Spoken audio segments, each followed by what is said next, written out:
पूज्यपाद वर्तमान आचार्य श्री के युगल पाद पद्मों में नमन। मंचस्थ पूज्य चरण गुरु सेवी स्वामी श्री भगीरथ जी महाराज, स्वामी श्री प्रमोद जी महाराज एवं समस्त गुरुजन एवं साधु समाज के श्री चरणों में नमन। परमादरणीय साधक वृंद, सत्संग प्रेमी महानुभावों, धर्मानुरागिनी माताओं एवं धर्मशिला बहनों,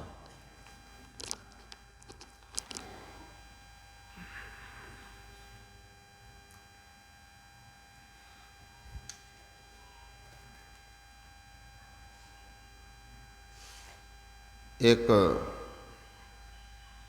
राजा बाज के दो छोटे छोटे बच्चे को पाल रखे थे। बच्चे जब बड़े हुए तो एक बच्चा बहुत ऊंचाई तक उड़ता था, जैसा बाज का स्वभाव होता है। लेकिन जो दूसरा था वो थोड़ी दूर ऊंचाई पर जाता और वापस वृक्ष पर आके बैठ जाता था। राजा को बड़ा आश्चर्य होता था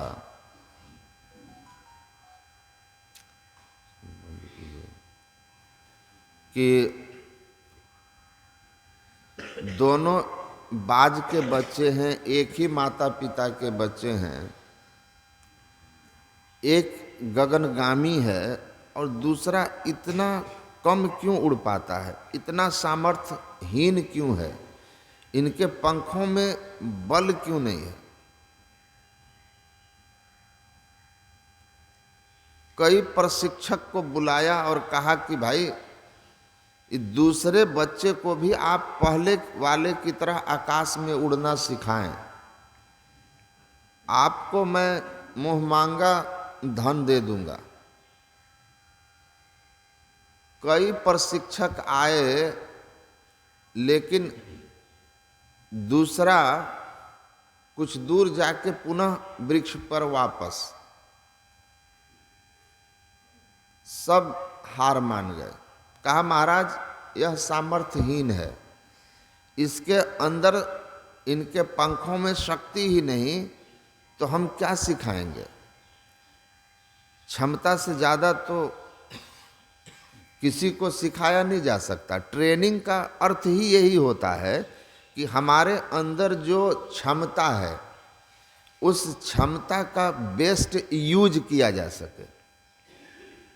जितने सामर्थ्य हमारे पास है हम उन सामर्थ्यों का पूरा पूरा उपयोग कर सकें, इसी के लिए ट्रेनिंग होती है। ट्रेनिंग की परिभाषा भी यही लिखा है। तो अंत में एक वृद्ध प्रशिक्षक आए और उन्होंने कहा कि एक अवसर हमें दिया जाए। राजा ने कहा बहुत आए, सब हार गए, आप भी आए हो, ट्राई कर लो। सफलता मिली तो धन मिलेगा, नहीं मिली तो कुछ नहीं मिलेगा। वे बूढ़े प्रशिक्षक तैयार हो गए और कहा कि कहाँ हैं वे बच्चे। राजमहल के ही पीछे एक बाग था, उसी बाग में वे दोनों बच्चे एक वृक्ष की डाली पर रहते थे। प्रशिक्षक को राजा किसी के साथ भेज करके उस दिखा दिया। 1 घंटे के अंदर प्रशिक्षक वापस राजा के पास आया और कहा महाराज आकर के छत से देख लीजिए, दोनों बच्चे एक समान आकाश में उड़ रहे हैं। राजा लौट के आए, राजा छत पर आए, देखा सच में दोनों उड़ रहे हैं। कहा कमाल हो गया। महीनों महीने लगा करके यहां से कई प्रशिक्षक चले गए, साल बीत गया, लेकिन कोई इसको आकाशगामी न बना सका, इतनी ऊंचाई पर न उड़ा सका, तुम 1 घंटे के अंदर यह कारनामा कैसे करके दिखा दिए? सब यह कह करके चले गए कि इसके अंदर क्षमता ही नहीं, शक्ति ही नहीं, संभव ही नहीं। बूढ़े प्रशिक्षक ने कहा, महाराज दोनों बाज के बच्चे हैं, एक ही माँ बाप की संतानें हैं, सामर्थ्य किसी का किसी से कम नहीं। तो उड़ क्यों नहीं रहा था? कहा कि उड़ने का और न उड़ने का कारण को मैंने ढूंढा कि इसके न उड़ने का कारण क्या है। सामर्थ्य है लेकिन न उड़ने का कारण क्या है, तो मैं समझ गया। मैं जैसे ताली बजाता था ये उड़ता, दूसरा गगनगामी हो जाता, लेकिन ये आकर के वृक्ष की एक ही डाली पर बार बार बैठता था, बार बार एक ही डाली पर बैठता था। तो मैं समझ गया कि इस बाज के बच्चे को इस वृक्ष की डाली से आसक्ति हो गई है, और मैंने आसक्ति की उस डाली को काट दी। जैसे ही उस डाली को काटा, इसकी आसक्ति के बंधन कट गए और इसका संपूर्ण सामर्थ्य प्रत्यक्ष हुआ और यह आकाशगामी हो गया। बात आसक्ति की थी, बात वासना की थी। स्वामी विवेकानंद जी महाराज ने कहा है, these all prophets and sects are not the unique one, but they are also same like I and you. ये जितने दुनिया में महापुरुष हुए हैं, पीर पैगंबर, ये जन्म से कोई महान व्यक्ति नहीं थे। वो हमारी और आपकी तरह ही एक समान बच्चे की तरह जन्म लिए थे। इमर्सन ने भी कहा, every great king was once a crying baby and every great building was once a map only. प्रत्येक जन्म लेने वाला महान पुरुष हमारी और आपकी तरह एक रोता हुआ बच्चा था, और बड़ा से बड़ा भवन जिसको हम दुनिया का आश्चर्य कहते हैं, वह एक दिन एक छोटा सा पन्ने पर, कागज के टुकड़े पर मैप मात्र था। ये इतने बड़े कैसे हो गए? स्वामी विवेकानंद कहते हैं, इस ऊंचाई पर वो पहुंच गए, महान हो गए, हम नहीं हो सके। उसके बीच एक ही कारण था कि they did not wander like us in the garden of sensual enjoyments. ये महान पुरुष इसलिए महान हो गए कि वे उन लोगों ने हमारी तरह संसार के विषय वासना के बाग में भ्रमण नहीं किया। उन्होंने वासनाओं के हिसाब से अपने जीवन को नहीं जिया, इंद्रियों के विषयों में वो विचरण नहीं किए, बल्कि उन्होंने अपने they try to awake in their consciousness, वो अपनी आत्मा में, अपनी चेतना में जागने का प्रयत्न किया। उनकी वासना भोगों की नहीं थी, उनकी वासना आत्मा को जानने की थी। और बस यही एक अंतर उनकी यात्रा को महान पुरुष की ओर ले गया। वे रोते हुए बालक से सदगुरु महर्षि में ही बन गए कि देह धरे कर यही फल भाई, अब भजिए राम सब काम बिहाई। बस यही यात्रा का तो अंतर था कि देह धरे का फल विषय भोग नहीं है, देह धारण करने का फल है भजिए राम सब काम बिहाई। सांसारिक कामनाओं को छोड़कर, वासनाओं को छोड़कर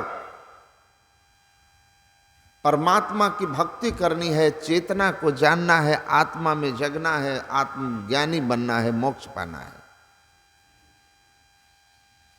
तो यात्रा की दिशा ने जीवन को बदल दी।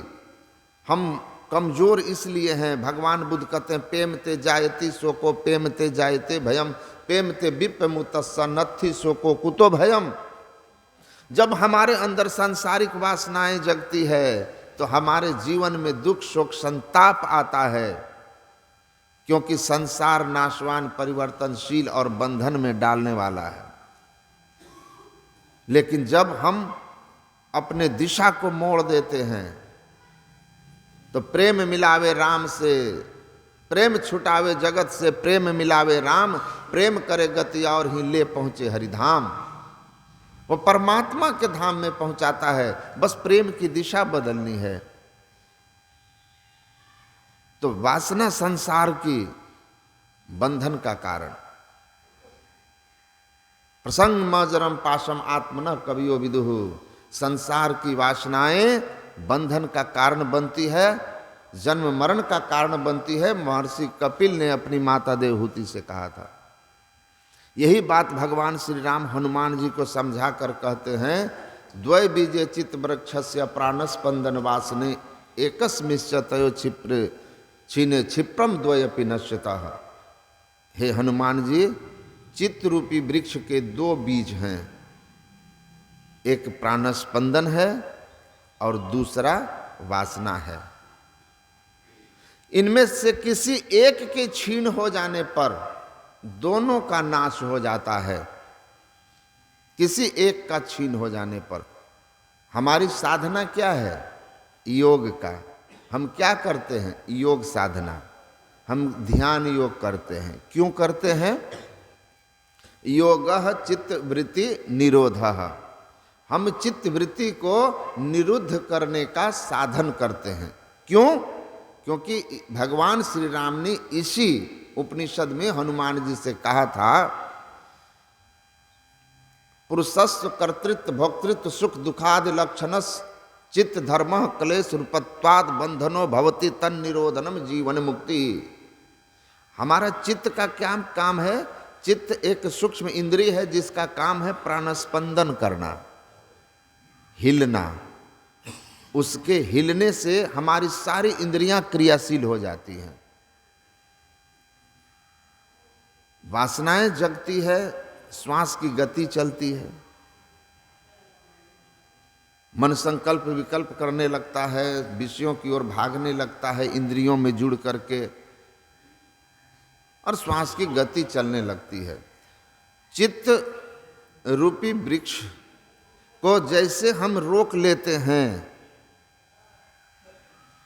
तो योग चित्तवृत्ति निरोधा, चित्तवृत्ति का निरोध हो जाता है। हमारा योग मतलब चित्त का पूर्ण सिमटाव हो गया, और पूर्ण सिमटाव होने से पिंड से ब्रह्मांड की ओर हमारी गति हो जाती है। और एक अवस्था ऐसी आती है जब चित्त से मुक्त होकर के चेतना की पहचान हो जाती है, कैवल्य दशा में जाकर। तो चित्त वृत्ति के निरोध करने का दो उपाय है। एक, या तो प्राणस्पंदन श्वास को रोक लीजिए, और दूसरा है मन को रोक लीजिए, वासना को रोक लीजिए। वासना क्या? मन में उठने वाले विचारों को, चाहना को। कबीर साहब की एक वाणी है, चाह चुमारी चूहरी अति नीचन को नीच, और तू तो पूर्ण ब्रह्म है जो चाह न होती बीच। इसको रोक लो। तो इसीलिए कहा कि जैसे एक दाल में दो पार्ट होता है ना, चना में दो पार्ट है, उसका एक पार्ट को अगर आप निकाल दीजिए तो दूसरे को जमीन में डालेंगे तो भी नष्ट हो जाएगा। तो या तो प्राणस्पंदन को रोक लो तो चित्त रुक जाएगा, श्वास को रोक लो, या फिर मन की वासना को रोक लो। लेकिन महापुरुषों ने कहा, सावधान, यथा सिंद्रो गजो व्याघ्रो भवेद वैश्य सने सना तथा सेवितो वायुरन्यथा हन्नति साधकम। जिस तरह से सिंह, बाघ, हाथी आदि जंगली जीवों को बड़ी चतुराई से वश में किया जाता है, बड़ी सावधानी से वश में किया जाता है, उसी तरह जो चित्त वृत्ति को, श्वास की गति को रोक करके प्राणायाम, कठिन प्राणायाम आदि की क्रियाओं के द्वारा, हठ योग आदि की क्रियाओं के द्वारा चित्त को हठात रोकने का प्रयत्न करता है, थोड़ा सा भी चूक हो जाने पर साधक की मृत्यु हो जाती है। बड़ी कठिन कठिन आसन होता है। हठ योग की क्रिया के द्वारा चित्त को रोकने का, श्वास को रोकने का जो प्रयत्न है, परमाराध्य गुरु महाराज कहते हैं इसमें थोड़ा सा चूक हो जाने से फेफड़ा जल जाता है। लेकिन दूसरी क्रिया है जिसको हम लोग कहते हैं वासना को रोकना, भागते हुए मन को रोकना। जहाँ जहाँ मन भग जाए ताहि तह तह से तत्क्षण फेरी फेरी ले आइए, लगाइए ध्येय में आपन, ऐसे ही करी प्रतिहार धारणा धारण करके, अरे हरे में ही आरो आगे बढ़िए चढ़िए धर धरा धरी के। दूसरा साधन है ध्यान योग का। न जोगी जोग से ध्यावे, न तपसी देह जरवावे, सहज में ध्यान से पावे, सुरति का खेल जे ही आवे। अपने ख्याल को बार बार गुरु निर्दिष्ट स्थान पर लगाना, जिसमें दृष्टि का खेल है, मन और दृष्टि का खेल है। इस खेल को जानना जो हम लोगों को बताया गया है। कहते हैं इस तरह से मन को आप रोक करके मन को लगातार साधना में लगाइए। मानस जप, मानस ध्यान, दृष्टि योग, एक तत्व का दृढ़ अभ्यास बार बार करने से क्या होगा? मन वासना विहीन होकर विषय को ग्रहण करना बंद कर देगा। जब जुगल दृष्टि की धारा एक हो जाएगी, स्वाभाविक रूप से चित्तवृत्ति ठहर जाएगा। तो ये मन को रोक करके चित्त को रोक देना बहुत सहज है, इसमें कोई खतरा नहीं है, जो हम लोगों को बताया गया। राज महि राजा, जोग मह जोगी, तप में तपिसुर, गृहस्थ मह भोगी, ध्याय ध्याय भक्त सुख पावा, नानक तिस पुरुष का किन अंत न पावा।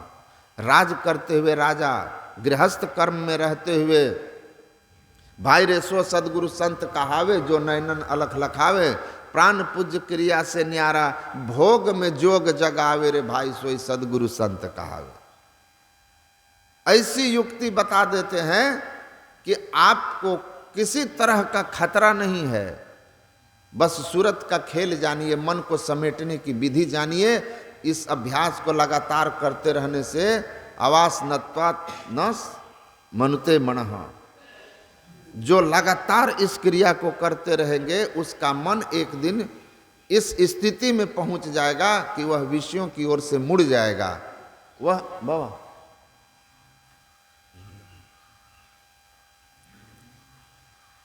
तब स्वाभाविक रूप से हमारी जो स्थिति है वह स्थिरता को प्राप्त कर लेगी। और जब हम अपने दृष्टि को परमात्मा की ओर ध्यान में लगाएंगे, वो अंतर पथ पर चलने का प्रयत्न करेंगे, तो बहुत मन हमारा भाग दौड़ नहीं करेगा। अभ्यास की बात है, अभ्यास हो जाए।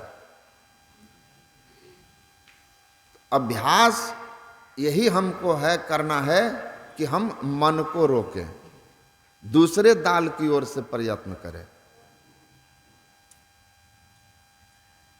महापुरुष लोग इसी ज्ञान को समझाते हैं।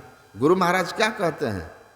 मुक्ति मार्ग जानते, साधन करते नित्य, साधन करते नित्य, सतचित जग में रहते, दिन दिन अधिक विराग प्रेम सत्संग सो करते, दृढ़ ज्ञान समुझाए, बोध दे कुबधि को हरते, संशय दूर बहाय, संत मत स्थिर करते, मैं ही एक गुण धर जोई, गुरु सोई सतचित। मुक्ति मार्ग का सही सही ज्ञान होना चाहिए। ऐसा ज्ञान जो सब कोई कर सकते हैं, जितने मनुष्य तनधारी हैं, सारे मनुष्य तनधारी कर सकते हैं। प्रभु भक्ति कर सकते सभी। विप्र भंगी अपढ़ पढ़ुआ, करो तरिहो निशंक हो, तरते गए जो अस किए सब राव राना रंक हो। पढ़ा लिखा हो या अनपढ़ हो, उच्च वर्ग का हो या निम्न वर्ग का हो, उच्च पद पर हो या बिना पद वाला हो, सभी कर सकते हैं और इस ज्ञान से मोक्ष पा सकते हैं। गुरु महाराज कहते हैं निशंक होके कीजिए, आपके भीतर के सारे संशय धीरे धीरे खत्म हो जाएंगे। सारे संशय आपके स्वयं खत्म हो जाएंगे तो आप दूसरों के भी संशय को नाश करने में सक्षम हो जाएंगे। और पूर्णतया संशयों का नाश तो तभी होता है जब हम पूरी तरह से 14 इंद्रियों से छूट जाते हैं, चित्त के घेरे से भी मुक्त हो जाते हैं, महाकारण को पार कर जाते हैं। भिद्यते हृदय ग्रंथि छिद्यंते सर्व संशया क्षीयंते चास कर्माणि तस्मिन् दृष्टे परावरे। उस परे से परे परमात्मा को जो देख लेता है उसके हृदय की अज्ञान ग्रंथि का नाश हो जाता है। ये जड़ और चेतन का जो संयोग है ना, दूध में घी की तरह चेतन आत्मा हमारे मन में है, जड़ में है, इसको हम अलग कर लेते हैं। तो अलग करके तब हम आत्मज्ञानी होते हैं, परमात्म दर्शन करते हैं, तभी हमारे सारे संशयों का नाश होता है। नहीं तो कोई न कोई संशय तो आते रहेगा। और इसीलिए सद्गुरु की महिमा है कि साधना के क्रम में जो मन में संशय आए उन संशयों का आप गुरु के शरण में जाके निवारण कर लें। जो गुरु आपके ज्ञान, आपके संशयों को, आध्यात्मिक संशयों का निवारण नहीं कर सकता, गुरु महाराज कहते हैं वो उसमें गुरु का गुण नहीं है, वह गुरु धारण करने लायक नहीं है। और ये संशय तो तुम में निज में भेद बुद्धि को जो सकते हैं मिटा, वह तुम वही में ही प्रश्न पुनि रहते नहीं। ये संशय और ये प्रश्न तो पूरी तरह समाप्त होंगे जब हमारा और परमात्मा के बीच की दूरी समाप्त हो जाएगी। हम प्रभु प्रभु हम एक ही होई, द्वंद्व द्वैत रहे नहीं कोई, उस अवस्था में जाके होगा। तो उस अवस्था में पहुँचे हुआ महापुरुष स्वयं संशयहीन होते हैं और वो हमारे अंदर के सारे संशयों का नाश करते रहते हैं। और जब भीतर में किसी भी प्रकार के आध्यात्मिक संशय नहीं रहता तो साधना में आपका लगन बढ़ते चला जाता है। और जहाँ कहीं संशय हुआ कि साधना की गति कम पड़ जाती है। आप कभी यात्रा पर हों, कार से अपनी जा रहे हों और आपको महसूस हो जाए कि कहीं मैं गलत चौराहे पर तो नहीं मुड़ गया, तो आप देख लीजिए आपकी कार की गति एकदम धीमी होगी और आप इधर उधर देखेंगे कि कहीं कोई मिल जाए और बता दे कि भाई आप सही जा रहे हैं। आजकल तो जीपीएस है, लेकिन उसमें भी कभी कभी ऐसी गली में घुसा देता है कि वहां से मुड़ना मुश्किल हो जाता है। उसी तरह आध्यात्मिक संशय आते हैं, उनको निवारण के लिए सद्गुरु की आवश्यकता होती है, जहां जाकर हम हमेशा अपने संशयों का निवारण करते रहते हैं। तो हम मन में दूध में घी की तरह हैं। इसीलिए कहा कि आप श्वास की गति को रोक करके चित्त को रोकोगे तो उसमें हठात रोकने पर आपका जान भी जा सकता है। और यह सबके लिए संभव नहीं है। बिना किसी तरह के खतरा के, बिना किसी तरह के परेशानी के साधना सदाचार का पालन करके, खान पान पवित्र करके आप कर सकते हैं। आप अपनी चेतन आत्मा के महिमा को समझिए कि किस तरह यह मन में घुसा हुआ है, दूध में घी की तरह। इसीलिए गुरु महाराज ने कहा सबसे पहले मन का सिमटाव कीजिए, मन का सिमटाव कीजिए, क्योंकि तो मन मथिया ते तत्पावा, दूध दादू दयाल की वाणी में है। जिस तरह दूध में घी है और दूध को मथ करके घी निकालते हैं, उसी तरह ते मन मथिया ते तत्पाया, उसी तरह मन को मथ करके और चेतन तत्व को फुटा लेते हैं।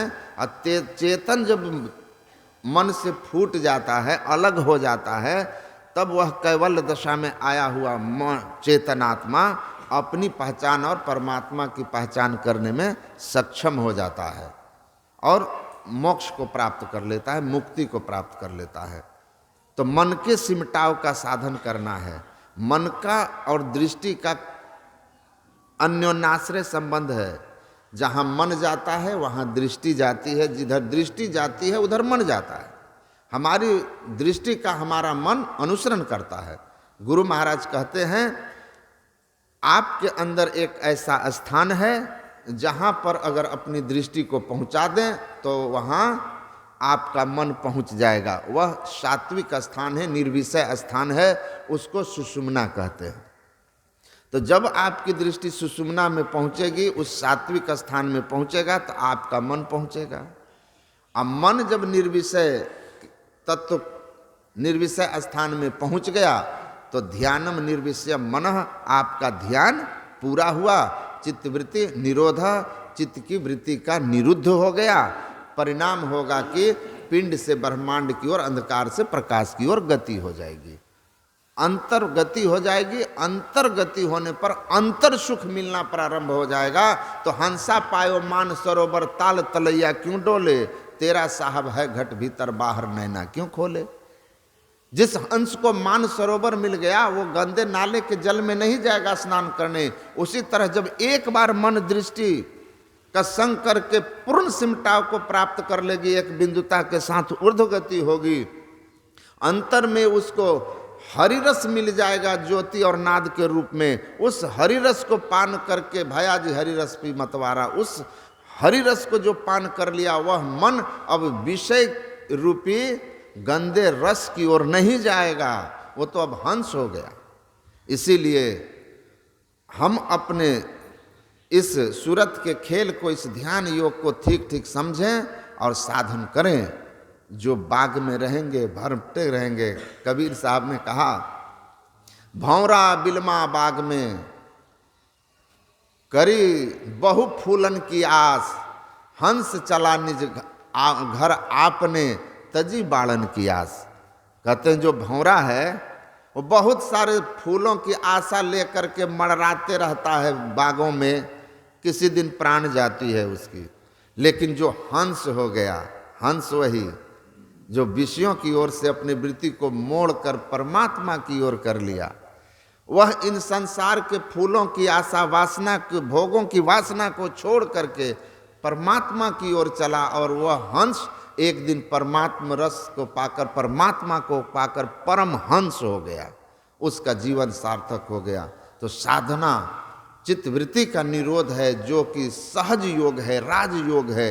इसमें हम सूरत का खेल, दृष्टि का खेल, मन को समेटने की विधि जानते हैं, जो सरल सरल जग में प्रचारी, जो सबसे सरल से सरल है वह यही है। मानस जप, मानस ध्यान, दृष्टि और नाद योग। बोलिए श्री सद्गुरु महाराज की जय।